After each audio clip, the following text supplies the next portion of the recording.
Welcome to Forgotten Vengeance. If this is your first time here, you're in the right place. Make sure you tap subscribe and turn on notifications so you never miss our daily stories.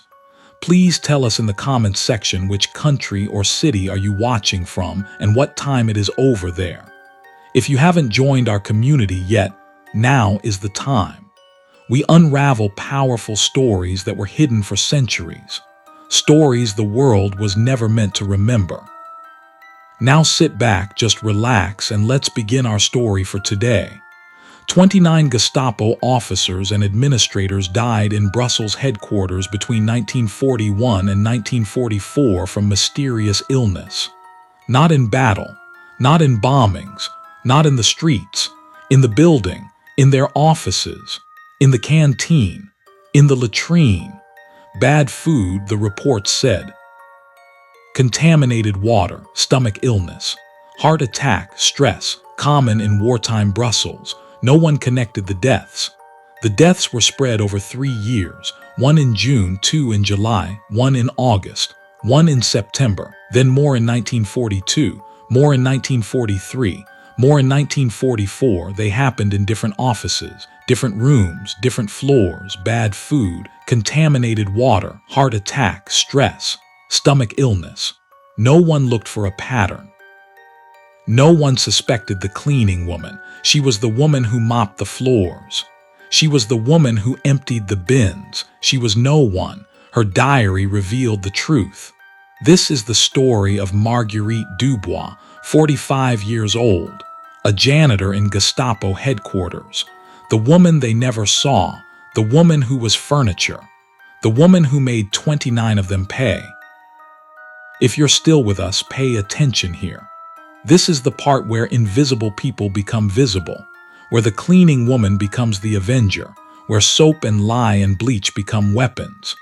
1940, Brussels occupied. The Germans had entered Belgium in May.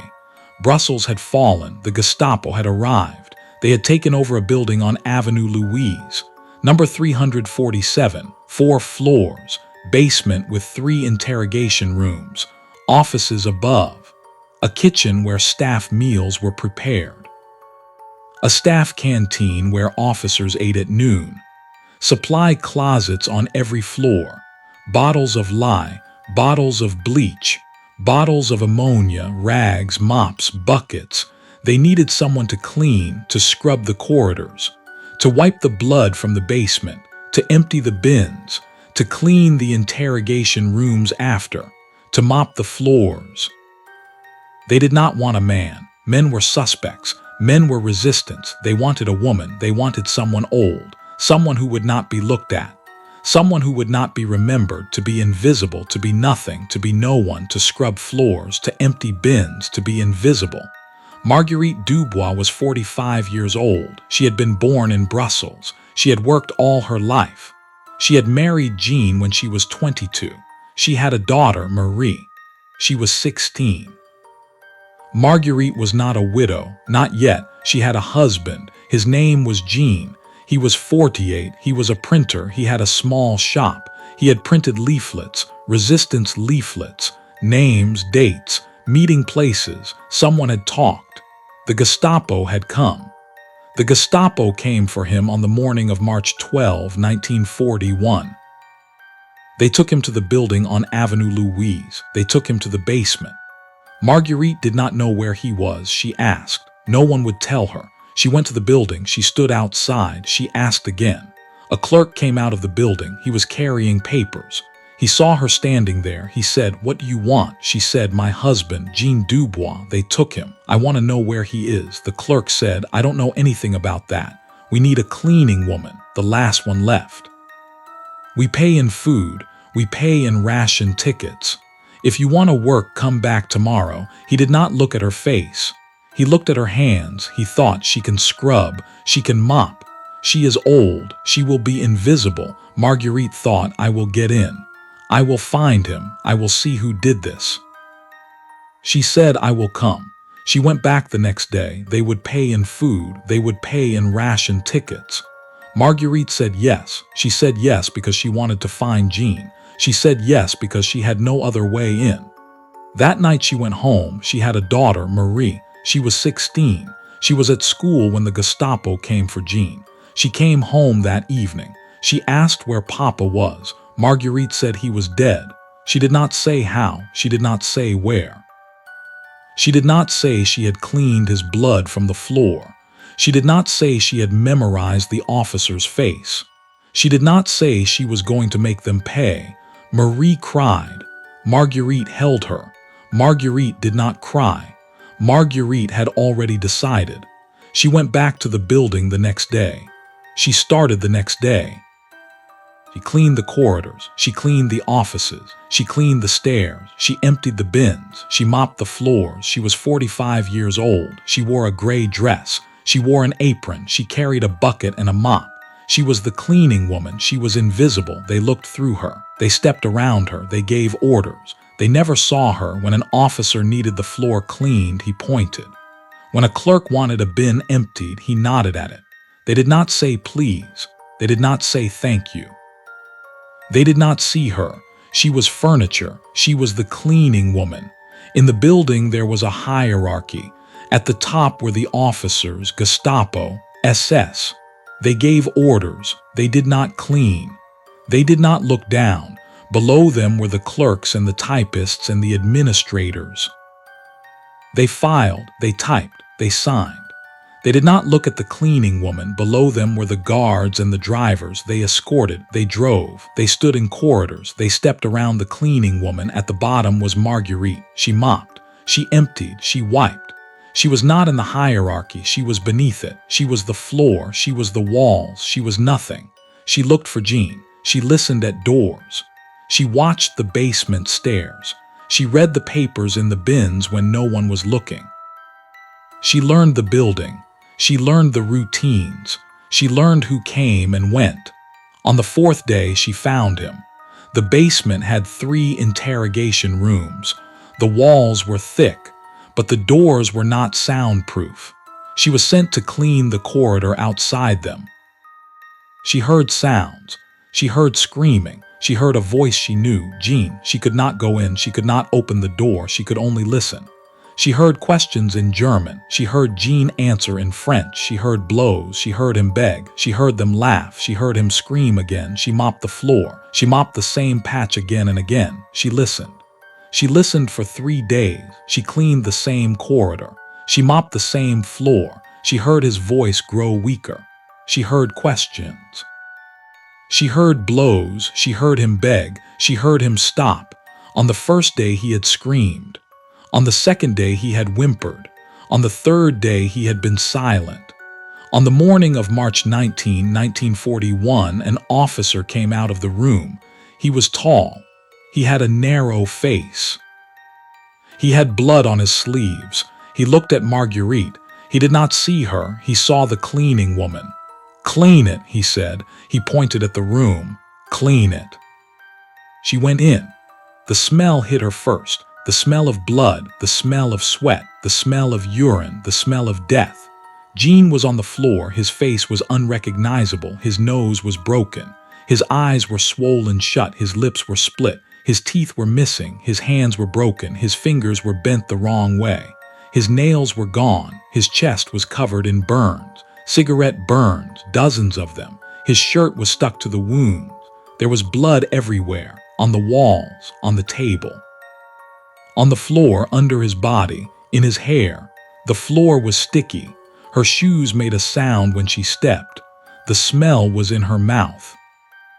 The smell was in her clothes. She would smell it for days. She would dream of it for years. She did not let it show. He was dead. Marguerite did not scream. She did not cry. She did not fall. She looked at the officer in the doorway. She memorized his face. Narrow, cold, blood on his sleeves, cigarette in his hand. She would remember him. She would remember his face. She would remember his name when she learned it. Obersturmführer Ernst Vogel. She picked up the mop. She picked up the bucket. She cleaned.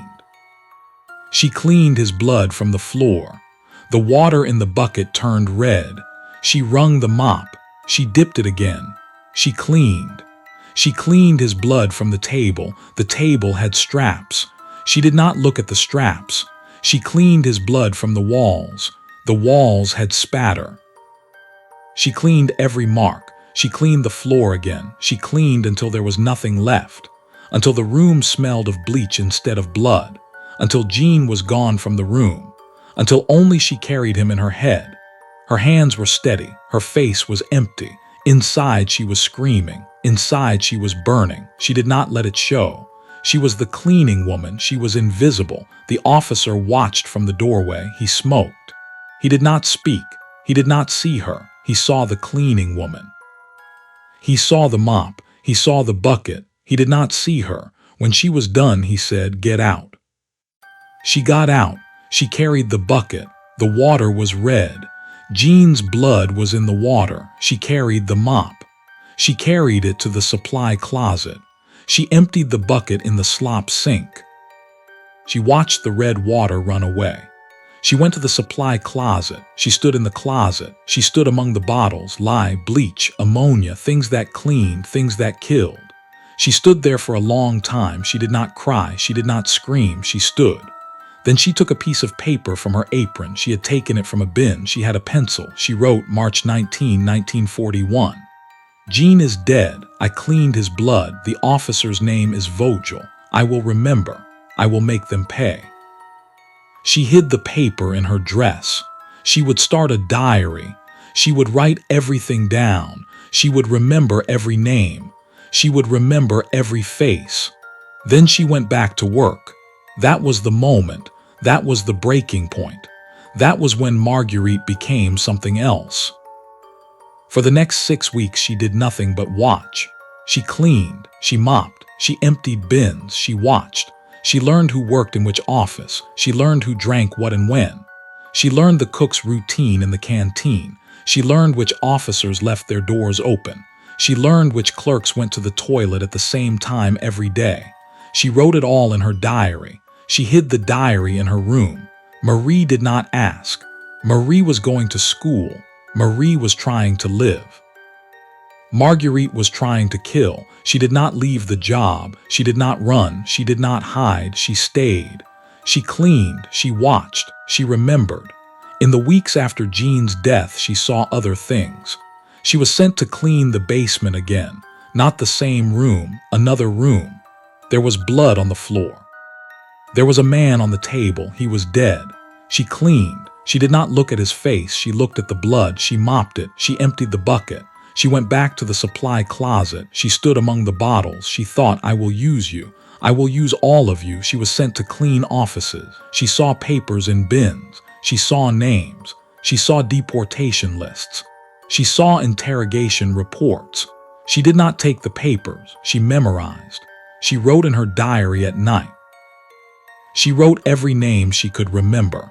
She wrote every face she had seen. She wrote, I will make them pay. For weeks after Jean's death, she learned. She learned the building. She learned every corridor. She learned every office. She learned every supply closet. She learned the routines. She learned who drank coffee and when. She learned who drank whiskey and where they kept it. She learned who ate in the canteen and what they took. She learned who had medicine in their desks. She learned who left their cups unattended. She learned who went to the toilet at the same time every day. She learned who was alone in their office at lunch. She wrote it all in her diary. She wrote it on scraps of paper. She hid the papers in her dress. She took them home at night. She had a box under the bed, Jean's box. He had kept tools in it. Now she kept her papers. She copied the names into a small notebook. She hid the notebook in the box. She hid the box under the bed. Marie did not look in her mother's room. Marie did not look under the bed.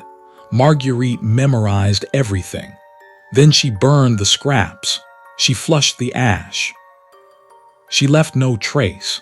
She learned the name of the officer who had watched her clean. Obersturmführer Ernst Vogel. He had tortured Jean. He had ordered her to clean his blood. He had stood in the doorway and smoked.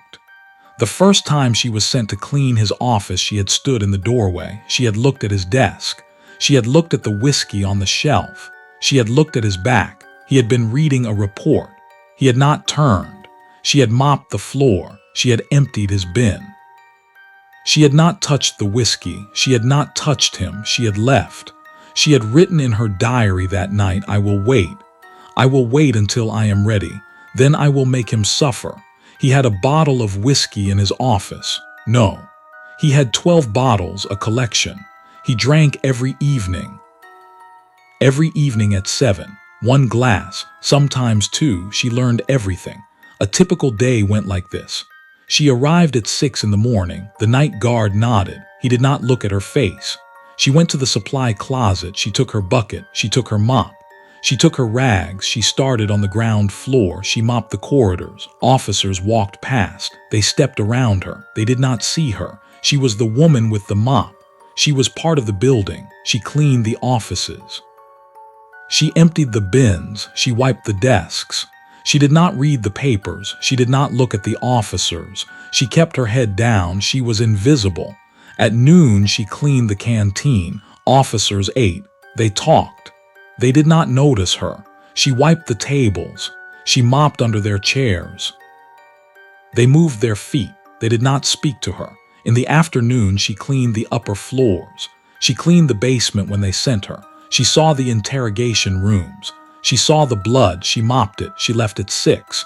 The day guard did not look at her. She went home. She wrote in her diary. She wrote the names. She wrote the routines. She wrote, "I will make them pay." She was memorizing. She was counting. She was planning. The cleaning woman had become something else. They never looked at her. They never would. And she began to plan. Marguerite had cleaned for 20 years. She had cleaned houses in Brussels before the war. She had cleaned offices.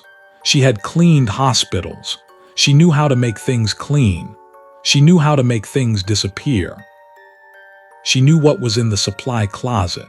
She knew what was in the bottles, sodium hydroxide. It was used to unblock drains. It was used to clean floors. It burned. It destroyed tissue. A little in coffee, enough to make someone sick, enough to make someone die, enough to make it look like a heart attack if the dose was right. Bleach. Chlorine compounds, diluted it cleaned, concentrated or mixed wrong it poisoned, in water, in whiskey, in soup. It caused vomiting. It caused internal bleeding. It caused organ failure. It could look like bad alcohol, like contaminated liquor, like wartime poisoning. Ammonia. She knew what it did. She knew how to use it. She had seen rats die in the cellar. The building had rats. The Gestapo did not care. She had put down poison. She had watched the rats die. She had noted how much it took. She had noted how long it took. She had not thought about people, not until now. She began to experiment. For 6 weeks, she took small amounts from the supply closet. No one counted the bottles. No one noticed. She hid them in her apron. She took them home. She mixed them in a jar. She tested them on the rats in the cellar. The building had a cellar. The cellar had rats. The Gestapo did not care about rats. Marguerite cared. She went down at night sometimes. When the building was quiet, when the guards were at the front, she had a jar. She had her mixtures. She had the rats. She watched how much it took. She watched how long it took. She watched the symptoms. One rat died in 10 minutes. Its throat had burned. One rat died in 2 hours. Its stomach had bled. She wrote it down in her diary. She wrote small dose, 2 hours, looks like heart. She wrote larger dose, 10 minutes, too fast, they would notice. She learned the doses. She learned the timing. She learned what would look like bad food, what would look like bad water, what would look like stress. She learned that a small amount of lye in coffee caused burning. Burning in the throat, burning in the stomach, death within hours. Or it could look like a heart attack if the dose was small enough, if the victim was older, if the doctor did not look too closely. She learned that bleach derivatives in whiskey caused vomiting, internal bleeding, organ failure. It could look like bad alcohol, like contaminated liquor, like wartime poisoning, like something that happened all the time in Brussels in 1941. She learned how much to use. Too much and the taste would change. Too much and they would not drink. Too little and they would survive. She learned when to add it when the cup was unattended, When the corridor was empty, when no one was looking, she learned how to stir with her finger so no spoon was missing, so no one would ask. She learned how to wipe the rim, so no drop remained, so no trace was left. She learned how to leave no trace. She learned to wipe the rim of every cup. She learned to stir with her finger so no implement was missing. She learned to add the dose when the corridor was empty. She learned to move slowly. She learned to look like she was always working. She learned to be invisible. She learned. She practiced. She refined. She waited. Once a clerk came back to his office early. Marguerite was at his desk. Her hand was over his cup. The dropper was in her fingers. She was adding drops. She heard his footsteps in the corridor. She heard his key in the lock. She did not startle. She did not run. She did not look at him. She put the dropper in her apron. She put the bottle in her apron. She picked up her rag. She wiped his desk. She wiped the rim of the cup. She wiped the spot where a drop had fallen. She said nothing. Her heart was beating. Her face was calm. The clerk opened the door. The clerk saw the cleaning woman wiping his desk. He did not see the bottle. He did not see her hand. He did not see the cup. He saw a woman with a rag. He said, "Get out." She picked up her bucket. She picked up her mop. She got out. She walked slowly. She did not run. She went to the supply closet. She put the bottle back. She breathed. She did not add the drops that day. She came back the next day. The clerk left his cup at the same time. He went to the archive. The corridor was empty. She went in. She added the drops. She left. He died 3 days later. They said it was his heart. No one connected it to the cleaning woman. No one ever did. Every time she passed the supply closet, she thought of Jean. Every time she mixed a bucket, she thought of his blood. Every time she mopped a floor, she thought of the 29. She waited for the right moment. She waited for the right target. She chose Becker first because he had typed the orders. He had typed the order for Jean's arrest. She had seen the paper. She had seen Jean's name. She had seen Becker's hand on the typewriter. He had sat at his desk. He had typed names. He had not looked at the names. He had not looked at her. He had never looked at her. Her first target was a clerk. His name was Becker. He had typed the arrest orders. He had typed the orders for Jean. He had sat at his desk. He had not looked at her. He had never looked at her. He drank coffee every morning at 9. The kitchen staff brought a pot to the corridor. Officers and clerks took cups. Becker took his at 5 to 9. He left his cup on his desk when he went to the toilet at 9. He was gone for exactly 4 minutes. Marguerite had timed it. She had stood in the corridor with her mop. She had watched the clock. 4 minutes. Every day. Marguerite had watched for 3 weeks. She had learned his routine. She had learned the corridor. She had learned when the officers passed. She had learned when the corridor was empty. She had learned everything. Becker did not know the cleaning woman had been watching. He did not know she had been planning. He did not know his coffee would kill him. On the morning of June 3, 1941, she went into his office. She was carrying her bucket. She was carrying her mop. She was the cleaning woman. No one looked at her. No one saw her. An officer walked past. He did not see her. She went to his desk. His cup was there, half full, still warm. She took a small bottle from her apron. She had hidden it there. She had prepared it that morning. Lye diluted. Enough. She added 3 drops to his coffee. She stirred with her finger. She wiped the rim of the cup with her rag. She left. Becker came back. He drank his coffee. He sat down. He worked. She had left his office. She had mopped the corridor. She had not looked back. She had gone to the supply closet. She had put the bottle away. She had breathed. Her hand had not shaken. She had thought, Jean, this is for Jean. By 11, he complained of heartburn. By noon, he was clutching his stomach. His face had gone gray. He was sweating. By 1, he was in the latrine. He was vomiting. By 2, he was vomiting blood. The lye had burned through his stomach. By 4, he was dead. The doctor was called. The doctor wrote, acute gastric crisis, possible food poisoning, common in wartime, contaminated supplies. The file was closed. Marguerite cleaned the office that evening. She cleaned his desk. She emptied his bin. She did not look at the stain on the floor. She mopped it. She was invisible. She was the cleaning woman. She was justice. That night she wrote in her diary, Becker, June 3, 1941, coffee, lie, 1. After Becker, there was talk in the building. Officers said the food was bad. They said the water was contaminated. They said wartime Brussels was full of illness. The kitchen staff were questioned once. They said the supplies were bad. The suppliers were unreliable. It was the war. No one ordered an investigation of the cleaning staff. No one questioned the cleaning woman. No one looked at her. She was in the corridor when they discussed it. She was mopping. She heard them say, bad food. Contaminated. Nothing we can do. She said nothing. She mopped the corridors. She emptied the bins. She was furniture. After Hoffman died, after Schrader, after Weber. The talk continued, always the same, bad food, bad water, wartime, no pattern. She kept working through her list.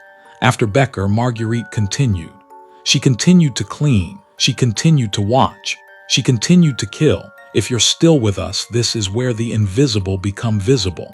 This is where the cleaning woman becomes the avenger. This is where Brussels headquarters becomes a graveyard.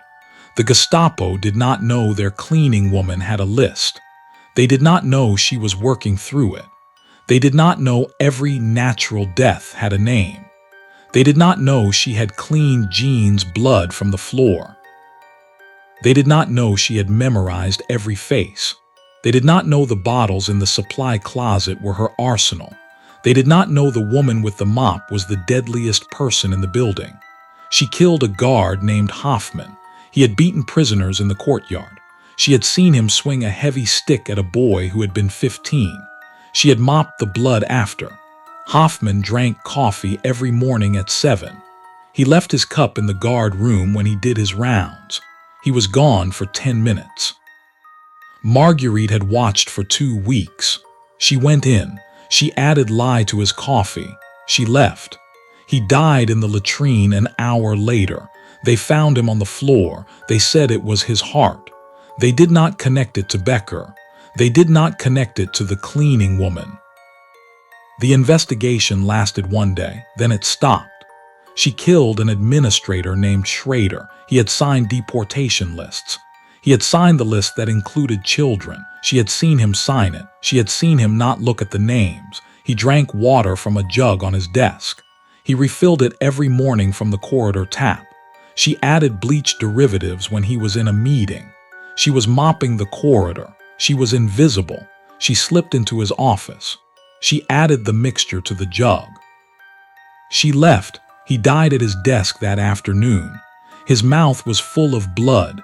His stomach had ruptured. They said it was bad water, wartime contamination. No one questioned the water source. The file was closed. She killed an officer named Weber. He had shot a resistance fighter in the basement. She had cleaned the basement after. She had mopped the resistance fighter's blood too. Weber ate soup in the canteen every day at noon. He sat at the same table. He ate alone. The cook left the pot on the stove when she went to the pantry. She was gone for 2 or 3 minutes. Marguerite had timed it. She added a mixture when the cook's back was turned. She was cleaning the counter. She was wiping the surface. She was invisible. No one saw her. Weber ate his soup. He died that night in his room. He was found in the morning. They said it was stomach illness, common in wartime. The cook was questioned briefly. Then the file was closed. She killed a clerk named Fisher. He had typed interrogation reports. He had typed the report on Jean. She had seen the report in a bin. She had read Jean's name. She had read the word deceased. Fisher drank coffee at 10 every morning. She found his cup. She added 3 drops. He died within 6 hours. They said it was food poisoning. They did not connect it to the others. The doctor signed the certificate. The file was closed. She killed a guard named Braun. He had laughed while prisoners were tortured. She had heard him laugh. She had heard him laugh while Jean screamed. She had heard him from the corridor. She had mopped the floor and listened. Braun drank whiskey in the evening. He kept a bottle in the guard room. He shared it with no one.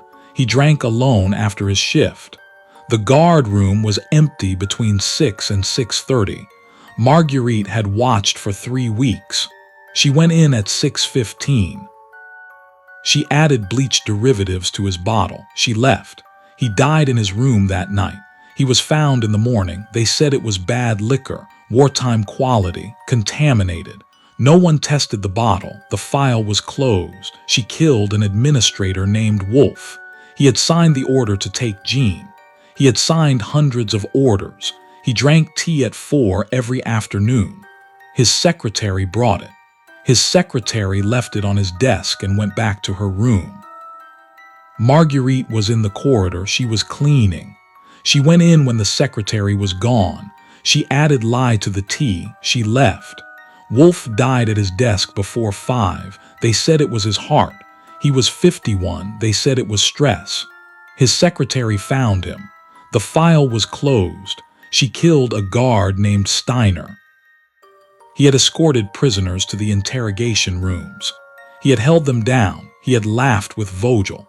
Steiner drank from a water jug in the guard room.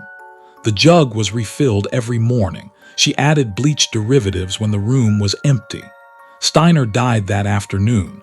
They said it was bad water. The guard room was cleaned. The file was closed. She killed a typist named Bauer. He had typed the interrogation reports. He had typed the report on Jean. He had typed deceased next to Jean's name. Bauer drank coffee at 11 every morning. He left his cup when he went to collect papers. Marguerite added lye. Bauer died at his typewriter. They said it was his heart. His papers were collected. The file was closed. She killed a driver named Metz. He had driven the van that took Jean away. She had seen him in the courtyard that morning. She had seen him smoking while they dragged Jean inside. She had seen his face. Metz drank coffee in the garage. He left his cup on the running board when he checked the engine. She added lye. He died in the garage. They said it was his heart. The van was reassigned. The file was closed. She killed a clerk named Hahn. He had filed the arrest reports. He had filed Jean's report. She had seen the file in his hand. She had seen him stamp it. He had filed deceased. Hahn drank tea at 2 every afternoon. His cup was on his desk when he went to the archive. Marguerite added lye. Hahn died at his desk. They said it was stress. The archive was searched. Nothing found. The file was closed. She killed an officer named Keller. He had supervised the interrogations. He had stood in the corridor. He had nodded when Vogel came out. He had approved. He had watched. Keller ate in the canteen every day. He always took the soup. He always sat alone. The cook made a large pot every morning. She left it on the stove. She went to the pantry for bread or vegetables. She was gone for 2 or 3 minutes. Marguerite had watched for a month. She added a mixture to the pot when the cook stepped away. She was cleaning the counter. She was wiping the surface. She was invisible. Keller ate his soup at 12:30. Keller died that night. He was found in his room in the morning. They said it was stomach illness, common in wartime Brussels. The canteen was inspected. Nothing found. The file was closed. She killed a secretary named Richter. She had typed deportation orders. She had typed the orders that sent trainloads east. She had never looked at Marguerite. She had left her tea on her desk every afternoon at 3. She went to the filing room. She was gone for 15 minutes. Marguerite added lye to the tea. She wiped the cup. She left. Richter came back. She drank her tea. She typed for another hour. Then she clutched her chest. She fell at her desk. She was dead before the doctor arrived. They said it was a heart attack. She was 42. They said it was stress. They said it was wartime. Her typewriter was given to another. The file was closed. She killed a guard named Kruger. He had stood outside the interrogation room when Jean was inside. He had heard everything. He had done nothing. Kruger drank from the water jug in the staff room. Marguerite added bleach derivatives when the room was empty. Kruger died that evening. They said it was bad water. The staff room was cleaned. The file was closed. She killed an administrator named Weiss. He had approved the budget for the interrogation wing. He had signed the forms. He had made the torture possible. Weiss had coffee at 10 every morning. His secretary brought it. His secretary left it on the side of his desk. Marguerite was in the corridor. She was cleaning the door frame. She went in when the secretary was gone. She added lye to the coffee. Weiss died before noon. They said it was his heart. He was 55. His budget files were moved. The file was closed. She killed a guard named Skulls. He had held the door when prisoners were taken in. He had held the door when Jean was taken in. Skulls drank from the staff water jug. Marguerite added bleach when the room was empty. Skulls died that night. They said it was contaminated water. The door he had held was still there. The file was closed. She killed a typist named Beck. He had typed the minutes of interrogation sessions. He had typed what was done. He had typed what was said. Beck had tea at 3. He left his cup when he went to the lavatory. Marguerite added lye. Beck died at his desk. They said it was stress. His minutes were filed. The file was closed. She killed an officer named Cross. He had driven prisoners to the building. He had driven Jean to the building. Cross drank whiskey in the garage after his shift. He kept a bottle in his locker. Marguerite added bleach derivatives when the garage was empty. Cross died in his room. They said it was bad liquor. His locker was emptied. The file was closed, one by one, methodically, patiently. She paused sometimes, going weeks without killing, watching and waiting for the right moment before she would kill again. She killed 28 of them. 28 Gestapo officers and administrators. 28 men who had looked through her. 28 men who had never seen her. 28 men who had signed papers, who had typed reports, who had beaten prisoners, who had shot resistance fighters, who had tortured, who had laughed. Over the next 3 years and 3 months she killed in every way she had learned. Coffee, tea, water, whiskey, soup. She used lye, she used bleach derivatives, she used mixtures, she never left a trace. She was always cleaning when it happened. She was always invisible. One died at his desk. One died in the latrine. One died in the canteen. One died in his room. One died at home that night. One died in the corridor. One died on the stairs. One died in the garage. One died at his desk. One died in the basement. They said heart attack. They said food poisoning. They said bad water. They said stomach illness. They said contaminated supplies. They said wartime conditions. They said it was common in Brussels. They never said murder. They never looked at the cleaning woman. They never counted the total. They never saw the pattern. 29 dead in one building in 3 years.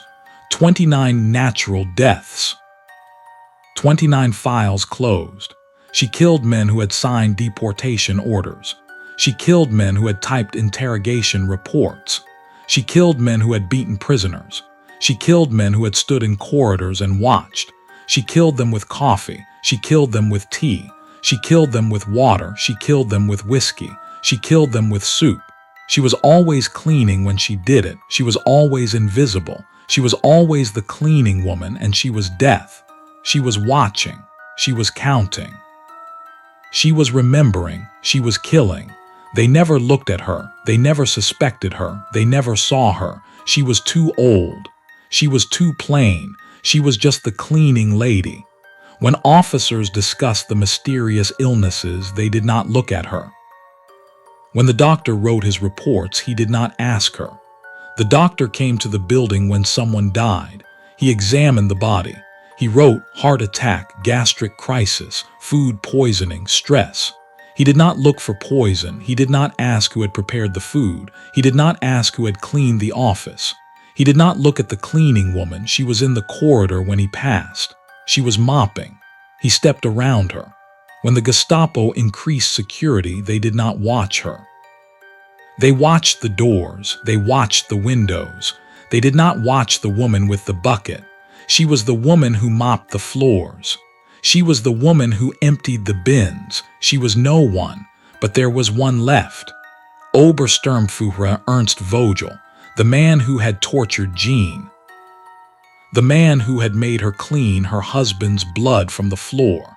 The man who had watched her clean and smoked his cigarette. The man who had stood in the doorway. The man who had said, "Clean it." The man who had said, "Get out." Him she would not kill quickly. Him she would make suffer. Him she would take 6 months. She had waited 2 years and 6 months to reach him. She had killed 28 others first. She had learned. She had refined. She had saved him for last. Vogel had a habit. He had a whiskey collection. He kept it in his office. 12 bottles, good whiskey. He drank 1 glass every evening at 7. He had done it for years. Marguerite had watched. She had watched for months. She had learned his routine. She had learned everything. She decided to poison his whiskey. Not 1 bottle, all of them. She would add a small amount to each bottle, so small that 1 glass would do nothing, so small that the taste would not change, but over time, over months, the poison would build in his body, his organs would fail, his stomach would bleed, he would die slowly, he would die the way Jean had died. She would take 6 months. She started in September 1943. She had waited 2 years and 6 months to reach him. She had killed 28 others first. She had learned. She had refined. She had saved him for last. Every week when she cleaned his office, she added a few drops to 1 bottle. She rotated. She never touched the same bottle twice in a row. She never added enough to be noticed. She used a small dropper. She hid it in her apron. She added the drops when Vogel was at a meeting, when the corridor was empty, when no one was watching, because no one ever watched the cleaning woman. Vogel drank his whiskey. He did not notice. He did not see her. He never saw her. He sat at his desk. He drank his glass at 7. Sometimes he had 2. He did not taste the poison. He did not feel it building. Marguerite cleaned his office every Tuesday and Friday. She added drops to a different bottle each time. She had 12 bottles to rotate through. She never added to the same bottle twice in a row. She never rushed. She never left a trace.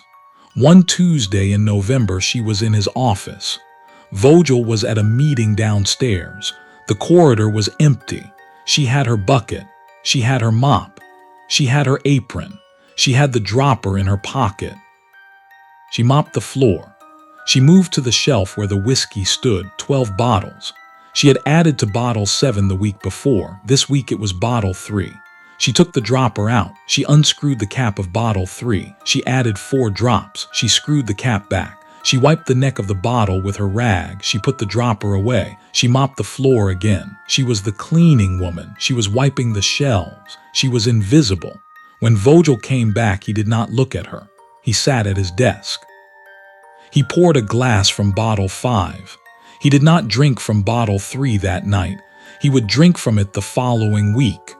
The poison would build. She had time. Vogel sat at his desk. He read his papers. He did not look at her. He had never looked at her. He had made her clean Jean's blood. He had not seen her then. He did not see her now. By October, he had a cough. He thought it was the weather. By November, he had stomach pain. He went to the doctor. The doctor said stress. The doctor said wartime conditions. The doctor gave him medicine. Marguerite did not touch the medicine. She did not need to. The whiskey was enough. The poison was in his body now. It was building. It was killing him slowly. By December, he was thin. His uniform hung on him. His face was gray. He coughed constantly. By January, he could not keep food down. He vomited every morning. He went to the doctor again. The doctor said his stomach was damaged. The doctor said rest. The doctor did not look for poison. No one looked for poison. By February, he was in bed. He did not come to the building. His office stood empty.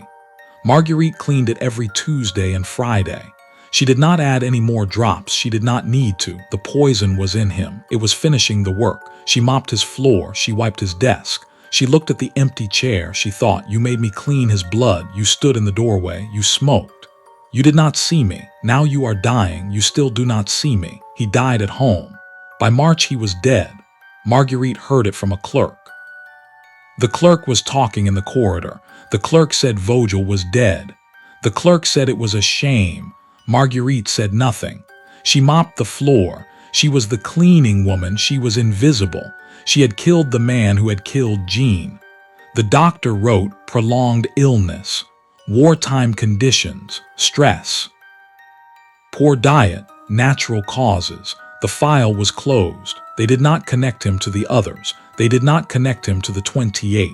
They did not connect him to the cleaning woman. They did not connect him to Jean Dubois. They just closed the file. Marguerite cleaned his office one last time. She emptied his bin. She wiped his desk. She did not look at the empty whiskey bottles. She had killed 29. She had killed the man who had killed Jean. She had made them all pay. And no one had ever seen her. Marguerite survived the war. When Brussels was liberated in September 1944, she was still cleaning. She was still invisible. She had been cleaning the building for 3 years and 6 months. She had killed 29 people. She had killed them with coffee and tea and water and whiskey and soup. She had killed them with lye and bleach and mixtures she had learned in the supply closet.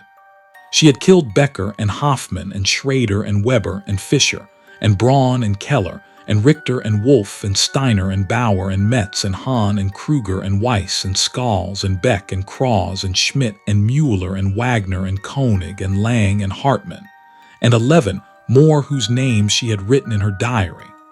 She had killed Vogel last. She had taken 6 months to kill Vogel. She had made him suffer. She had made them all pay. She had added drops to his whiskey every week. She had watched him cough. She had watched him thin. She had watched him die. She had never been suspected. She had never been questioned. She had never been seen. She had never been looked at. She had mopped the floors. She had emptied the bins. She had been the cleaning woman. She had been furniture. She had been death. On September 3, 1944, the Allies entered Brussels. The Gestapo fled the building on Avenue Louise. They left in the night. They left in trucks. They left in cars. They left the files. They left the papers in the bins. They left the blood on the basement floor. They left the interrogation rooms. They left the whiskey bottles in Vogel's office. They left the cleaning woman. Marguerite had come to work that morning as usual. She had walked past the empty guard post. She had seen the open doors. She had seen the papers scattered on the floor. She had seen the abandoned desks. She had gone to the supply closet. She had taken her bucket. She had stood in the corridor. She had understood. They were gone. The war was not over, but they were gone. She had cleaned the building for 3 years and 6 months. She had killed 29 of them. She had killed the man who had killed Jean. She was done. She stood in the corridor one last time. She looked at the supply closet where she had stood after cleaning Jean's blood.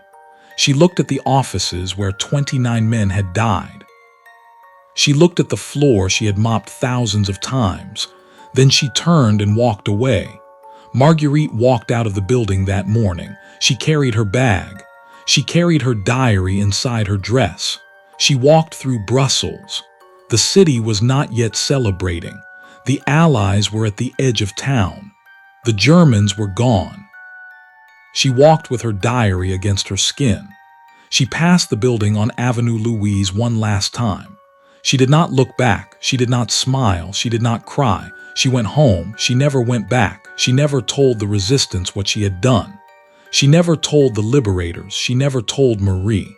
She never told anyone. She put the diary in the box under the bed. She kept the diary. She kept the secret. She kept the 29 names. She kept the memory of Jean. She kept the memory of his blood on the floor. She kept the memory of Vogel in the doorway. She kept it all. She carried it for 24 more years. She carried it until she died. She never told anyone what she had done. She never spoke of Jean's death. She never spoke of the blood. She never spoke of the 29. Lived quietly. She worked as a cleaning woman in a hospital. She raised her daughter. Marie married in 1950. Marie had children. Marguerite was a grandmother. The children asked about their grandfather. Marguerite said he was a good man. He was taken in the war. She did not say how. She did not say where. She did not say that she had made 29 men pay. She never told them. She never forgot. She never regretted. She went to Mass on Sundays. She kept her head down. She was still invisible. She was still the cleaning woman. She lived in a small apartment. She kept the diary in a box under the bed. She never spoke of Jean's death in detail. She never spoke of the building on Avenue Louise. She never spoke of the 29. She grew old. She never remarried. She died in 1968. She was 73 years old. She died in her sleep. She died at home. Her daughter found the diary. Marie was 43 when her mother died. She had never known. She had never asked. She had never suspected. The diary was in a box under the bed, a wooden box, worn at the corners. It was wrapped in cloth, an old scarf, Jean's scarf. It was written in French. It was written in a small, careful hand. The handwriting did not change over the years. From 1941 to 1944, page after page, name after name. The first entry was dated March 19, 1941. The day after she cleaned Jean's blood from the floor. It read, "I will remember every face. I will remember every name. I will make them pay." There were other entries, names, dates, methods. Becker, June 3, 1941. Coffee, Lye, Hoffman, July 1941. Coffee, Lye, Schrader, August 1941. Water, Bleach, Weber, September 1941. Soup, Mixture, Fischer, Braun, Wolf, Steiner, Bauer, Metz, Hahn, Keller, Richter, Kruger, Weiss, Scholz, Beck, Kraus, Schmidt, Mueller, Wagner, Koenig, Lang, Hartmann, and others, each with a date, each with a method. She had written the date of each death. She had written the method. She had written nothing else. No remorse, no doubt, just the facts. 29 names, 29 dates, 29 methods. The last entry was dated September 2, 1944, the day before liberation. It read, 29. I have made 29 pay. Vogel is dead. Jean, I have not forgotten you. I am done. I will never speak of this, but I have not forgotten. It contained names. It contained dates. It contained methods. It contained everything Marguerite had done. It contained the truth about the 29 who had died in Brussels headquarters, the truth about the cleaning woman who had killed them, the truth about the invisible avenger. The diary was published in 1995. It was called The Invisible Avenger. It was based on Marguerite's words. It was based on her diary. It was based on the truth. The book became a bestseller in Belgium. It was translated into French and Dutch and English and German. Readers wrote to Marie. Some said your mother was a hero. Some said your mother was a killer. Marie did not answer most of them. She had said what she had to say. She had said, my mother did what she had to do. According to the diary, Marguerite had kept a list. 29 names.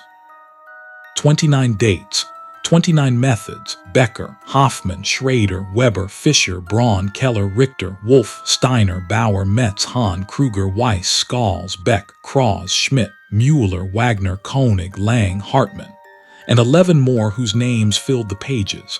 She had written it clearly. She had not written it in code. She had hidden it in the same box as the diary. She had known that one day someone might find it. She had written, if you find this, I did what I had to do.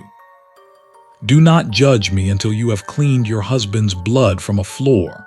Her daughter had found both. Historians later matched the names to Gestapo personnel files.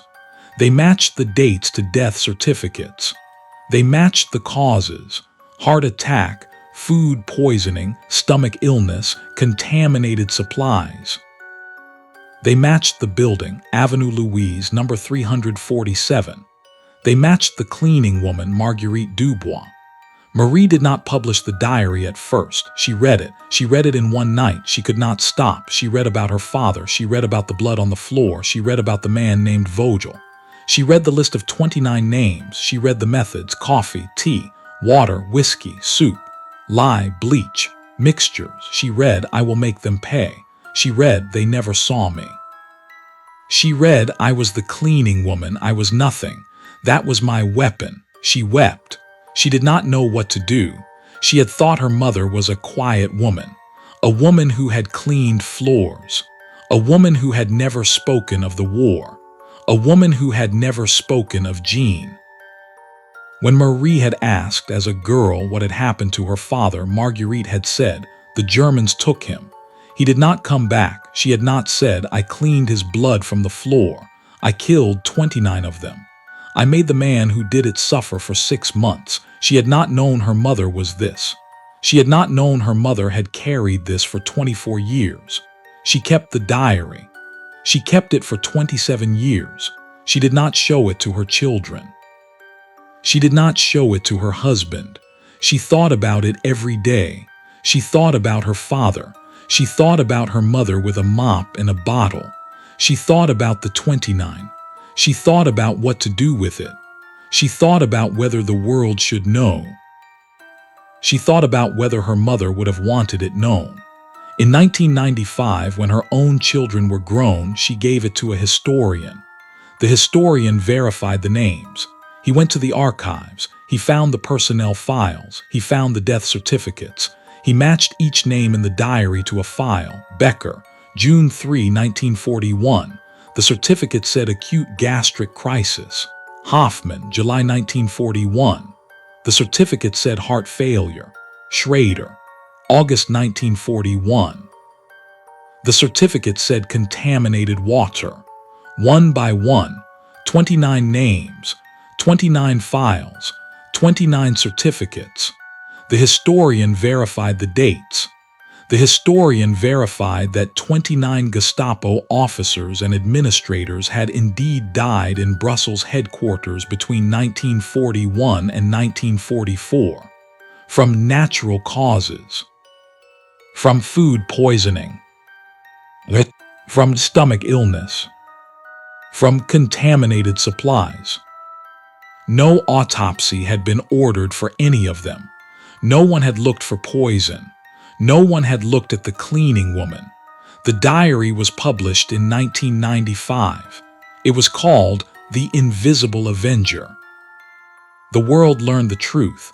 Newspapers wrote about it. Historians studied it. Documentaries were made. Books were written. Some said she was a hero. Some said she was a murderer. Some said she was both. Marie was asked what she thought. Marie said, "My mother was a cleaning woman. She cleaned floors. She cleaned blood. She did what she had to do. I did not know. I wish I had known. I would have told her I understand." Marie's children read the book when it was published. They had grown up with a grandmother who had been quiet, who had made soup, who had never spoken of the war. They read about the 29. They read about the blood on the floor. They read about the whiskey and the lye and the bleach. They did not know what to say. One of them said to Marie, "Grandmother did that."